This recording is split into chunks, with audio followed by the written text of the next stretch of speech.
हाँ भाइ हजुर कहाँसम्म जाने?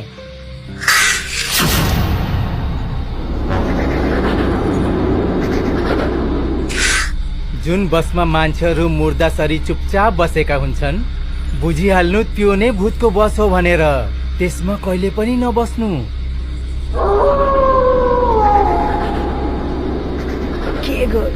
के गरौँ के बुझ्नै सकिरहेको छैन। यो त्यही भूतको बस हो जस्तो छ अनि यी सबै भूत हुन्। हे भगवान मलाई बचाइसियोस्। काकालाई फोन गर्छु, उहाँले नै मलाई बचाउनुहुन्छ। समीर रामदिनलाई फोन लगाउँछन् तर फोन लाग्दैन। समीर एकदम डराइहाल्छन्। अचानक उसको नजर फोनको नोटिफिकेसनमा पर्न जान्छ। काकाको मेसेज आएको हुन्छ। बाबु, आज औँसीको रात हो। तिमीले घरबाट निस्केर धेरै ठुलो गलती गरेका छौ। बाबु, यदि तिमी गल्तीले भूतको बसमा बसिसकेका छौ भने तब तिमी पनि बिहानसम्म मुर्दा जस्तै बसिरहनु त्यो बसमा। आफूलाई मरेको जस्तो देखाउनु। हेर्ने मान्छेहरूलाई यस्तो लागोस् कि तिमी मुर्दा हौ। ज्यान जोगाउने बस यही नै एउटा तरिका छ। काकाको मेसेज पढेर समीर अति नै डराइहालेको हुन्छ।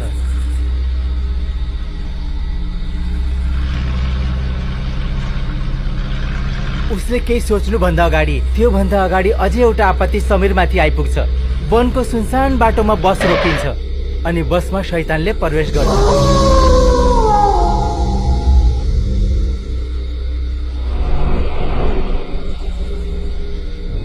शैतान एउटा एउटा गरी सबैलाई सुन्न थाल्छ।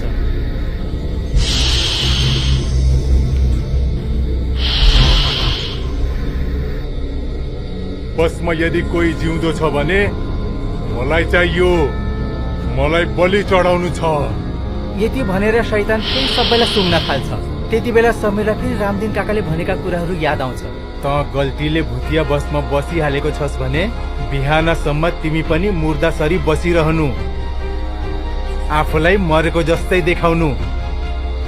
हेर्ने मान्छेलाई यस्तो लागोस् कि तिमी मरिसकेका छौ। तिम्रो ज्यान जोगाउने यो मात्रै एउटा उपाय छ। आफ्नो ज्यान जोगाउनको निम्ति समीर पनि अब मुर्दासरी नै बसमा बसिरहेको हुन्छ। शैतान सुँग्दै सुँग्दै समीरको नजिकै पुग्छ। ऊ समीरलाई हेर्दछ।